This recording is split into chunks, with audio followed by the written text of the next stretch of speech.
The Navy SEALs, a clandestine group that has transformed into one of the most elite forces in the world over time.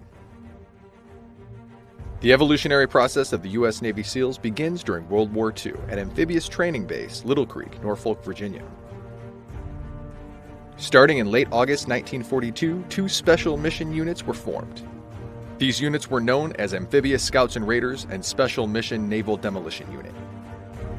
S&R was a team of enlisted sailors and Army infantry used for reconnaissance missions, and the Special Mission Naval Demolition Unit was a group of Navy salvage divers. Launched in November of 1942 off the coast of French Morocco in North Africa, these groups were responsible for reconnaissance and the removal of cabled booms during Operation Torch. S&R teams performed other operations, such as guiding ships and small crafts under withering fire. Their legacy capabilities are now carried out by today's SWCC operators.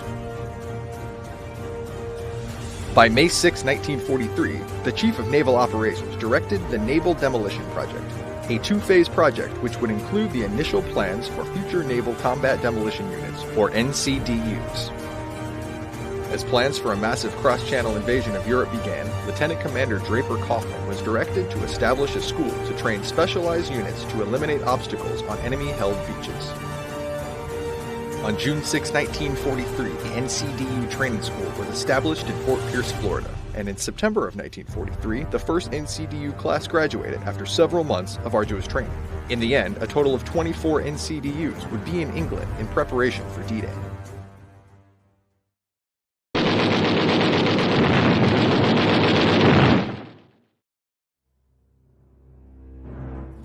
June 6, 1944, D-Day. The NCDUs at Omaha Beach and Utah Beach were able to penetrate German defenses. 37 were killed and 71 wounded, making D-Day the bloodiest single day in the history of naval special warfare. However, none of the casualties were due to improper handling of explosives, an important fact in Navy SEAL history. In the Pacific Campaign, many of the early Fort Pierce-trained NCDUs were deployed. Known as MacArthur's Frogmen, these units operated primarily in the Southwest Pacific. Other units, such as Special Services Unit 1 and the Sino-American Cooperative Organization, branches of S&R, also operated in the Pacific.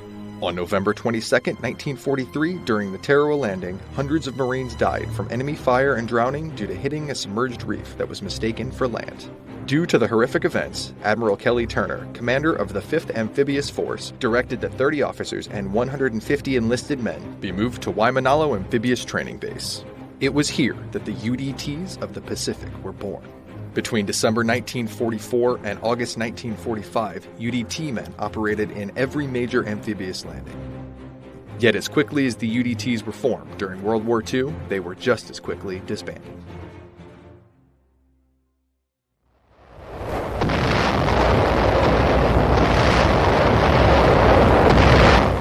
This is war.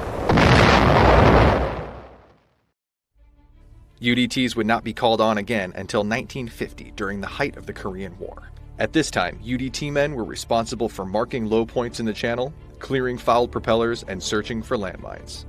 UDTs also conducted beach and river reconnaissance and infiltrated guerrillas behind the lines from sea. Navy Frogmen conducted the first UDT raid of the Korean War, as well as the first combat dive using an aqualung.